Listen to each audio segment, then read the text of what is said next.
औज़ुबिल्लाहिमिनश्शैतानिर्रजीम बिस्मिल्लाहिर्रहमानिर्रहीम। अस्सलाम वालेकुम नाज़रीन, मैं हूं आपका होस्ट इदरीस नाज। आप देख रहे हैं नाज बरदारियाँ। मोहतरम नाज़रीन, आज फिर एक अहम डेवलपमेंट हुई है, अहम पेशरफ्त है और उस पर अपना नुक्ता नज़र पेश करने के लिए आपकी खिदमत में बराह रास्त हाजिर हूँ। मोहतरम नाज़रीन, आज मियाँ नवाज शरीफ साहब की चौधरी शुजात हुसैन साहब जो मुस्लिम लीग काफ के सरबराह हैं, उनके साथ मुलाकात हुई है।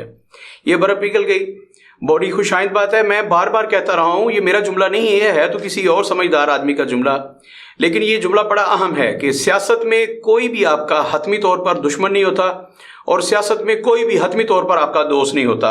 सियासत में आज का दोस्त आपका कल का हरीफ हो सकता है, आपका कल का दुश्मन हो सकता है, और आज का दुश्मन आपका कल का हलीफ हो सकता है, आपका इत्तेहादी हो सकता है, आपका दोस्त हो सकता है। सियासत में कोई भी चीज़ हतमी नहीं होती। बहुत सारी मिसालें दी जा सकती हैं, माजी करीब में भी माजी बाइद में भी। वो लोग जो एक मसलन इमरान खान साहब को लीजिए, इमरान खान साहब जिसको अपना चपरासी रखने के लिए तैयार नहीं थे, फिर उसको अपना जाने जिगर बना लिया, फ्रंट में अपने साथ बिठाया, खुद ड्राइव करते थे इमरान खान। जनाब शेर शीर साहब की बात कर रहा हूँ। उन्होंने चौधरी परवेज़ इलाही के बारे में, चौधरी शुजात हुसैन साहब के बारे में कहा था, ये पंजाब के सबसे बड़े चोर हैं, डाकू हैं, लुटेरे हैं और इनसे मैं हाथ मिलाना भी पसंद न करूँ। और फिर ये है कि आज ड्राइविंग सीट पे जनाब चौधरी परवेज़ इलाही साहब बैठे हैं, पंजाब का सबसे बड़ा डाकू। उनके बकौल, मेरे नहीं, उनके बकौल जो पंजाब का सबसे बड़ा डाकू था, आज पीटीआई का मरकजी सदर है। तो यूं कह लीजिए कि जो सियासत में कोई भी आपका पक्का दुश्मन नहीं होता, हतमी दुश्मन नहीं होता, और ना ही आपका हतमी तौर पर दोस्त होता है। यही शेर शीर साहब कभी नवाज शरीफ की नाक का बाल हुआ करते थे, फिर नवाज शरीफ के खिलाफ इन्होंने ऐसी ऐसी बातें की कि अला अमान अला हफीज़। बहुत सारे लोग हैं, मखदूम जावेद हाशमी से अगर शुरू किया जाए तो मतलब बहुत सारे लोग आपको ऐसे मिलेंगे। यही लोग जो थे इमरान खान के खिलाफ बातें किया करते थे, जनाब चौधरी फवाद साहब और फिरदौस आशिक गवान साहब बाद में इमरान खान साहब की कैबिनेट का हिस्सा थे। तो ये ऐसा होता है, सियासत में कोई भी दुश्मनी जो होती है वो हतमी नहीं होती, ना समझना चाहिए। हाँ, अलबत्ता मियाँ साहब के बारे में जब ये बर्फ पिघली, आज उनकी मुलाकात हुई है, तो मुझे थोड़ा सा यूं समझिए, थोड़ा सा आज खुशगवार झटका लगा है। मैं आपको बताता चलूँ कि जब मियाँ बरादरान 12 अक्टूबर 1999 का सानहा पेश आया, तो उस वक्त मियाँ बरादरान मियाँ नवाज शरीफ साहब के किचन कैबिनेट में हुआ करते थे, दोनों भाई, चौधरी परवेज़ इलाही साहब भी और चौधरी शुजात हुसैन साहब भी। चौधरी शुजात हुसैन तो वज़ीर ख़ारजा और वज़ीर दाखिला थे, उस वक्त वज़ीर दाखिला थे। परवेज़ इलाही साहब जो थे वो स्पीकर भी रहते थे और बहुत कुछ बड़े करीबी लोग थे। लेकिन 12 अक्टूबर 1999 जब मियाँ साहब ने फौज के साथ पंगा लिया, जब उन्होंने जनरल ज़ियाउद्दीन को चीफ ऑफ आर्मी स्टाफ बना दिया, जनरल ज़ियाउद्दीन भट्ट को, और परवेज़ मुशर्रफ साहब को, जनरल परवेज़ मुशर्रफ को हवा में ही तहलील करने की कोशिश की कि इनका त्यारा हवा में ही रह जाए और ये जनरल से भी जाएं और जान से भी जाएं, जहां मर्जी जाएं। तब फिर जो आर्मी ने ऑक्यूपाई किया था इक़्तिदार को, उसके बाद मियाँ बरादरान के साथ एक तरह से इनके खिलाफ इत्तेहाद बना लिया। इन्होंने पार्टी खड़ी कर दी। चौधरी शुजात साहब ने मियाँ अज़हर साहब को उन्होंने उसका सरबराह बनाया और बाद में फिर मियाँ अज़हर साहब से भी उन्होंने हाथ कर दिया और ख़ुद सरबराह बन के बैठ गए जनाब चौधरी शुजात हुसैन साहब का। मुस्लिम लीग काफ बना ली, कायदे आज़म। तो यूं उनका मियाँ साहब से रास्ते जुदा हो गए।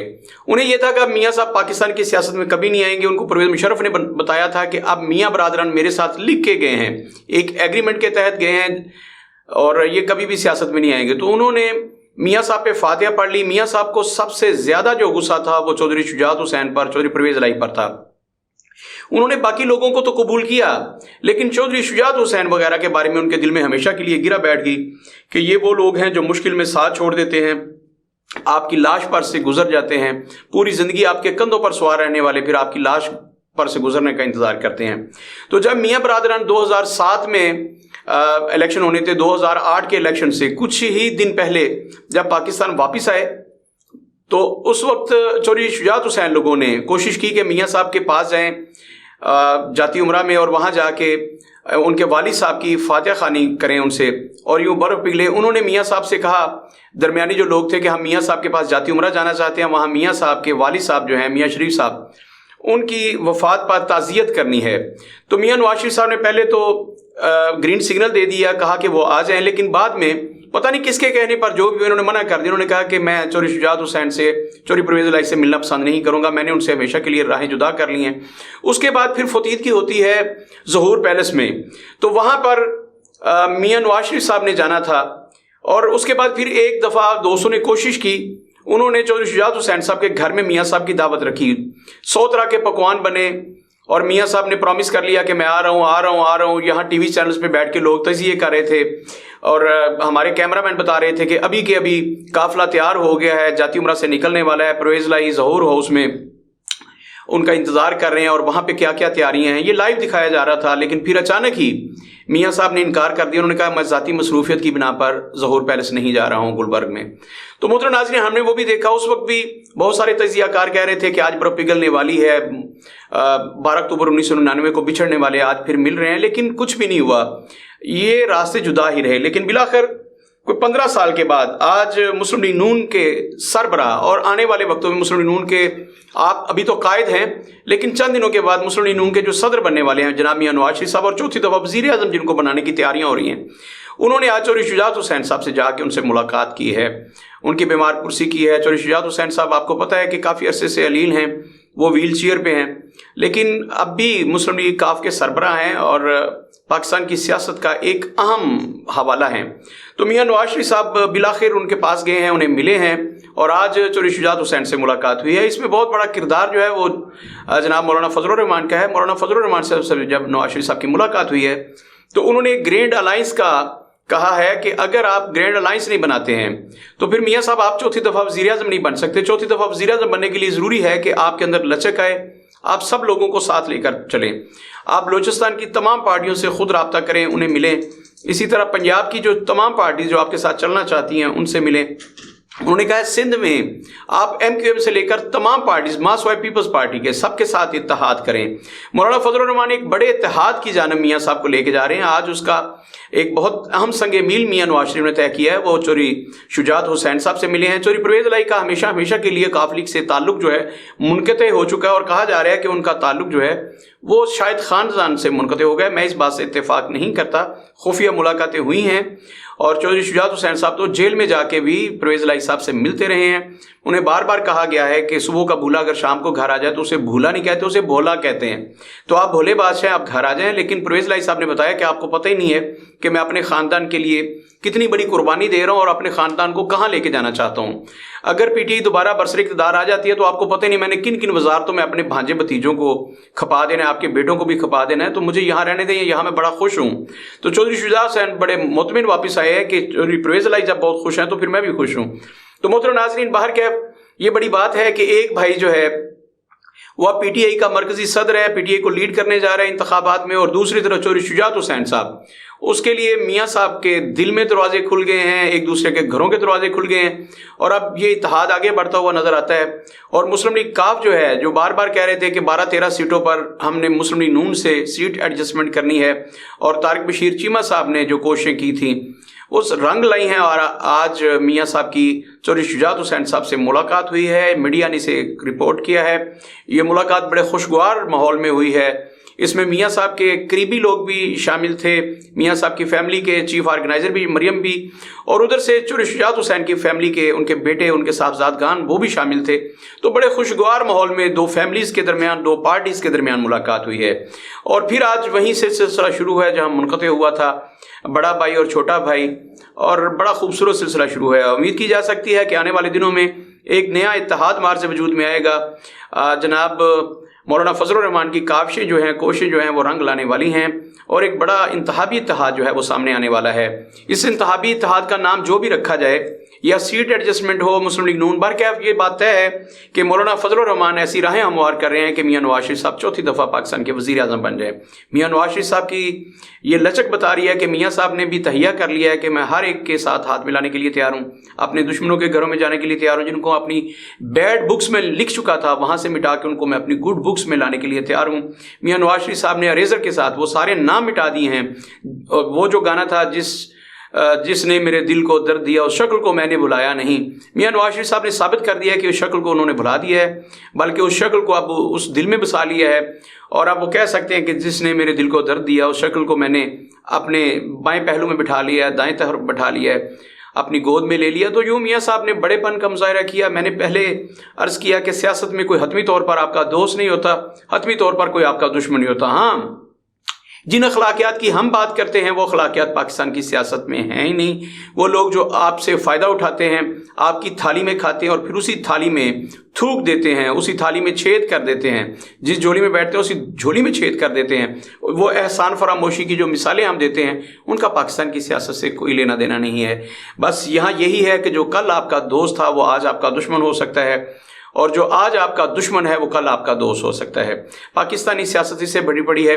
یہاں پر کوئی جو ہمارے پنجاب میں ہوتا ہے کہ تڑے دی سیاست اور تڑے کے نال رہنا ہے، ہمیشہ تڑے دے نال کرونا ہے اور تڑا ایمان ہے، یہ بات بالکل مفروضہ بن کے رہ گئی ہے، ایک محاورہ بن کے رہ گئی ہے. اب ایک پرانا فلسفہ ہے، اسے دقیانوسی خیال کہا جا سکتا ہے. اب دھڑے کی سیاست ختم ہو چکی ہے، اب وقت کی سیاست ہے، سکہ رائج الوقت کی سیاست ہے، چڑھتے سورج کی پوجا ہے. اور یہ ہم نے ثابت کیا ہے. عمران خان صاحب نے جب پارٹی بنائی تو انہوں نے بھی یہی کہا تھا کہ میں ان لوگوں کو نہیں لوں گا جو چڑھتے سورج کے پجاری ہیں. لیکن اب آپ دیکھیے کہ عمران خان صاحب کے ارد گرد سارے لوگ وہی ہیں جو چڑھتے سورج کے پجاری تھے. اور اب آپ دیکھیں گے کہ یہ سارے لوگ میاں نواز شریف صاحب سے رابطے میں آ رہے ہیں. اب چودھری شجاعت حسین صاحب کے ذریعے کچھ لوگ آئیں گے، کچھ مسلم لیگ کاف کے ذریعے آئیں گے، کچھ مولانا فضل الرحمان کے ذریعے آئیں گے، کچھ اور راستے اور سورس تلاش کریں گے. اب سب سے بڑا مسئلہ جو ہے وہ جہانگیر ترین صاحب کے لیے بنا ہوا ہے. وہ چاہتے ہیں کہ جناب میاں نواز شریف صاحب ان کے ساتھ بھی سیٹ ایڈجسٹمنٹ کریں، ورنہ تو وہ اپنی سیٹ بھی نہیں جیت سکتے. تو لاہور سے علیم خان صاحب کا جیتنا جو استحکام پاکستان کے مرکزی صدر ہیں، یہ ناممکن بات ہے. اگر مسلم لیگ نون ان کو اتحادی کے طور پر نہیں لے لیتی، ان کے ساتھ سیٹ ایڈجسٹمنٹ نہیں کرتی یا انہیں ٹکٹ نہیں دیتی. خیر وہ ٹکٹ تو نہیں لیں گے، نہ ہی وہ ٹکٹ کے متقاضی ہیں. وہ تو کہتے ہیں کہ ہمیں الگ سے پارٹی کے طور پر میاں صاحب اتحادی اپنا قبول کر لیں، ہم نے بڑی قربانیاں دی ہیں، ہم نے عمران خان کو پچھاڑنے میں بڑا کردار ادا کیا ہے، تو ہماری اس قربانی کو، یہ وہ قربانی کہہ رہے ہیں کہ ہم نے عمران خان کی پیٹھ میں چھرا بھونکا ہے، تو ہماری اس قربانی کو میاں صاحب تسلیم کر لیں اور ہمیں سیٹ ایڈجسٹمنٹ کریں. کوئی 10-12 سیٹیں تو ہمیں دیں، جس میں علیم خان صاحب کو لاہور میں، ایاز صادق صاحب، میاں صاحب کے لیے بڑا مسئلہ ہے کہ وہ ایاز صادق صاحب کے مقابلے میں انہیں کیسے تسلیم کر لیں، کیسے لے لیں. تو پھر ایاز صادق صاحب تو ان کے قومی اسمبلی کے اسپیکر ہوتے ہیں، ہر دفعہ ہوتے ہیں جب بھی مسلم لیگ نون حکومت بناتی ہے. تو اب علیم خان صاحب قومی اسمبلی کی ٹکٹ مانگ بھی نہیں رہے، وہ صوبائی اسمبلی کی ٹکٹ مانگتے ہیں کیونکہ وہ پنجاب کو سمجھتے ہیں کہ میں نے پنجاب میں حکومت کرنی ہے. وہ وزیر اعلیٰ پنجاب بننے کے خواب دیکھ رہے ہیں. لیکن یہاں پر حمزہ شہباز اور شہباز شریف کے ہوتے ہوئے انہیں قطعی طور پر اس لائن میں نہیں لگنا چاہیے، ان کی باری کبھی نہیں آنی. یہاں پہ آپ نے دیکھا کہ میاں صاحب نے اپنی موروثی سیاست کو اس قدر فروغ بخشا ہے، اس قدر دوام بخشا ہے کہ ان کے بعد ان کے بھائی جو ہے وزیر اعلیٰ پنجاب بنے، پھر وہ وزیر اعظم پاکستان ان کی جگہ پر بنے. تو اسی طرح اب مریم نواز شریف صاحبہ جو ہیں، ان کے بارے میں تو کسی نجومی نے یہ پیشین گوئی کر دی ہے کہ میاں نواز شریف صاحب چوتھی دفعہ وزیر اعظم بنیں گے.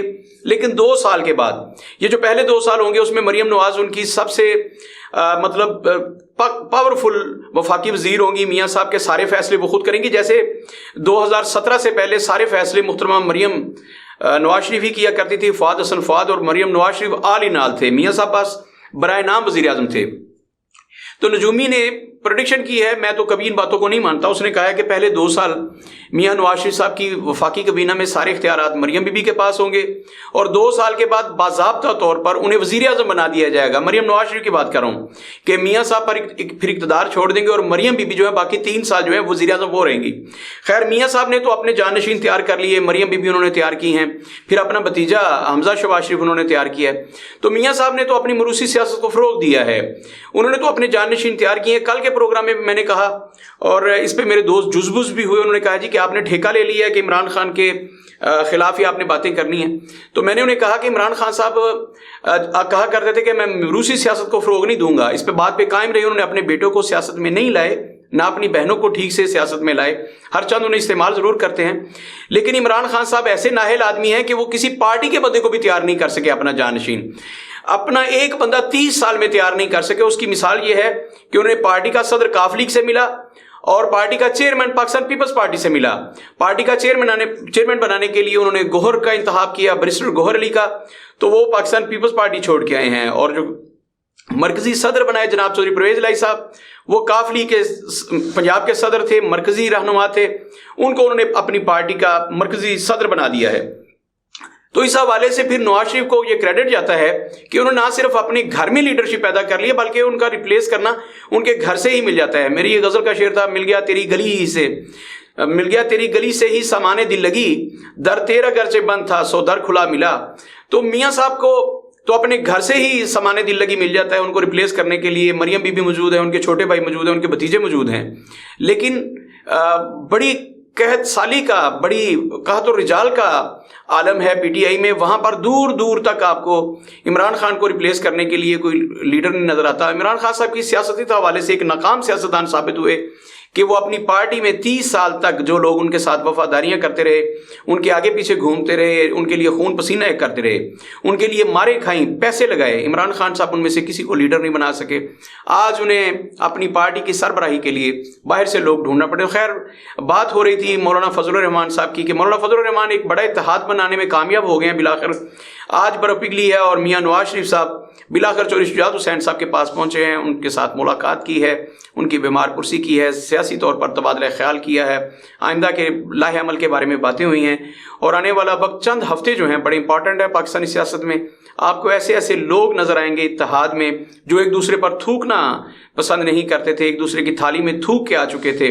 अब देखिएगा वो एक दूसरे को कैसे गले लगाते हैं। अपना आने वाले वक्त में वो बताएंगे कि मेरा तो मरना जीना इनके साथ है, मैंने हमेशा इनके साथ वफादारी की, मेरी मोहब्बत 35 साल से है, हमारा ताल्लुक 40 साल से है और हमने एक दूसरे को हमेशा मोहब्बत और इज़्ज़त दी है। ये सारे जुमले आपको प्रेस कॉन्फ्रेंस में, जो मुश्तरका प्रेस कॉन्फ्रेंसेज होंगी, मीडिया टॉक्स होंगे, उनमें सुनने को मिलेंगे। बहुत खुशाइंद बात है कि मियाँ नवाज शरीफ साहब की बर्फ पिघली है, उनकी गर्दन का सरिया जो है उसमें खम आया और उन्होंने झुक के जनाब चौधरी शुजात हुसैन, क्योंकि चौधरी शुजात हुसैन तो अब उठ के मिलने से रहे तो उन्हें झुक के फिर चौधरी शुजात हुसैन को मिलना पड़ा है, उनको गले लगाना पड़ा है और यूं आज बर्फ पिघली है। और आने वाले दिनों में आप बहुत बड़े बड़े इत्तेहाद देखेंगे। कौम को मुबारक हो कि एक बड़ा इत्तेहाद बनने जा रहा है। फिर ये लोग नारा लगाएंगे कि हमारा सबका मकसद यही है पाकिस्तान को तरक्की देना, पाकिस्तान को इस्तेहकाम देना, पाकिस्तान से बेरोज़गारी का ख़ात्मा, पाकिस्तान से महंगाई का ख़ात्मा, पाकिस्तान से लोड शेडिंग का ख़ात्मा, गैस की और बिजली की और सस्ते दामों बिजली देना लोगों को, अद्वियात देना, हॉस्पिटल्स बनाना, बुनियादी सहूलतें देना। ये सारी बातें इंतहाबी मंशूर का हिस्सा होंगी। और चौधरी शुजात हुसैन साहब भी अपने तर्जमान के ज़रिए ये कहते नज़र आएंगे कि मैंने अपना दिल इसलिए बड़ा किया है कि पाकिस्तानी कौम का दर्द दोबारा से मेरे दिल में जागा है। मियाँ साहब के दिल में जो दर्द मैंने देखा उसकी वजह से मैं मियाँ साहब के करीब हुआ हूँ। अब कौम से मुफलस, अफलास, बेरोज़गारी के बादल छटने वाले हैं। हम मिल के कौम को नई खुशखबरियाँ देंगे और जब हुकूमतें बन जाएंगी तो फिर कड़े फैसले किए जाएंगे। फिर कहा जाएगा कि IMF के आगे हम मजबूर थे। और ये सारा किया धरा उस इमरान खान का है जो इस वक्त काल कोठड़ी में है और जिसने 3.5 साल में मुश्किल मुआहदे किए थे। अगर इमरान खान पाकिस्तान की सियासत में ना आता तो दूध की नहरें होती, शहद की नहरें होती, बल्कि मुझ जैसे लोगों के लिए चाय की नहरें होती, गरम गरम चाय, गरम गरम उबले हुए अंडे होते उनके लिए। तो मोहतरम नाज़रीन, ये आने वाले वक्त में आप फरवरी और मार्च में ये देखेंगे इंतखाबात। तो मौलाना फजलुर रहमान ने जो कल इशारा दिया उसके बाद लग रहा है कि फरवरी में इंतखाबात नहीं होंगे। फरवरी पाकिस्तान के 2 सूबों में बर्फबारी होती है और वहाँ हालात ज़िंदगी मुश्किल होते हैं, वहाँ नॉर्मल ज़िंदगी मुश्किल होती है, तो ऐसे में इंतखाबात कैसे होंगे। और दूसरा, पूरे पाकिस्तान में जनवरी और फरवरी और मार्च ये इम्तहानात के महीने होते हैं, बोर्ड्स के इम्तहानात भी होते हैं, स्कूल्स के इम्तहानात भी होते हैं। और वो जो अमला होता है वो ज़्यादातर स्कूलों और कॉलेज से लिया जाता है, जो इंतखाबी अमल को आगे बढ़ाता है। जो प्रिजाइडिंग ऑफिसर्स होते हैं, जो पोलिंग का स्टाफ होता है, वो सारा स्कूल और कॉलेज से लिया जाता है और वो सारे लोग उन दोनों इम्तहानात में एंगेज हो गए। तो मौलाना फजलुर रहमान ने जो 2 सूबों में दहशतगर्दी का हवाला दिया कि 2 सूबे जो इस वक्त दहशतगर्दी की लपेट में है, 2 सूबे इसका मुतहम्मल नहीं हो सकते कि फरवरी में इंतखाबात करवाए जाएँ। साथ में उन्होंने ये भी कह दिया कि हम तो हर वक्त इंतखाबात में जाने के लिए तैयार हैं, लेकिन सबके लिए एक मुतवाज़ी माहौल फराहम करना ये इलेक्शन कमीशन ऑफ पाकिस्तान और सिक्योरिटी फोर्सेस की जिम्मेदारी है, जो कि नाकाम नज़र आ रही है। उन्होंने कहा कि हम तो जाने के लिए तैयार हैं, लेकिन ये फरवरी जो है ये इंतखाबात के लिए मौजू महीना नहीं है। तो उनका ये इंडिकेशन जो है इस बात की गुमाज है, इस बात को रिफ्लेक्ट करती है कि फरवरी में 8 फरवरी को इंतखाबात नहीं हो रहे। इंतखाबात अगर हुए भी तो वो मार्च अप्रैल में होंगे, मई जून में होंगे या इसके लगभग होंगे। तो मोहतरम नाज़रीन, जो भी हो, आपको जनवरी फरवरी अगले साल में बड़े बड़े इत्तेहाद और बड़े बड़े जलसे नज़र आएंगे। ये वो दिन होंगे जब मौसम बड़ा खूबसूरत होगा और पंजाब का मौसम तो बहुत सुहाना होगा। तो यहाँ आपको पूरे पंजाब में और सिंध में बड़े बड़े जलसे मिलेंगे। आपको आजकल बिलावल भुट्टो जरदारी तो मुतहर्रिक नज़र आ रहे हैं, लेकिन मियाँ नवाज शरीफ साहब का एक केस जो है अल-अज़ीज़िया रेफरेंस, जिसका आने वाले 2-4 हफ्तों में फैसला होने वाला है। मियाँ नवाज शरीफ उसके बाद मुकम्मल तौर पर आज़ाद होंगे पाकिस्तान में सियासत करने के लिए। मियाँ साहब फिर चौथी वज़ीर-ए-आज़म बनने के लिए भी दस्तयाब होंगे और मियाँ साहब पार्टी की सरबराही के लिए भी तैयार होंगे। तो मियाँ साहब आने वाले वक्तों में ایک باری پھر شعر پورے ملک میں گونج ہوگی اور ان کے ساتھ بہت سارے اتحادی نظر آئیں گے. وہ لوگ جو ایک دوسرے کا جنازہ نہیں پڑھتے تھے وہ لوگ آپ کو ایک دوسرے کے لیے درازی عمری کی دعائیں کرتے ہوئے اور شالہ نظر نہ لگے کہ دعائیں کرتے ہوئے نظر آئیں گے. اپنا بہت سارا خیال رکھیے گا. لیکن زیادہ امپورٹنٹ بات یہ ہے کہ پاکستان کھپے، پاکستان ہمیشہ زندہ رہنا چاہیے. اس پہ آپ نے فوکس رکھنا ہے. میری اور آپ کی زندگی صرف اور صرف اس لیے ہے کہ پاکستان کھپے. پاکستان کو ہم نے سلامت رکھنا ہے، پاکستان کو زندہ رکھنا ہے. اپنا بہت سارا خیال رکھیے گا. پاکستان کھپے، پاکستان زندہ باد، پاک افواج پائندہ باد.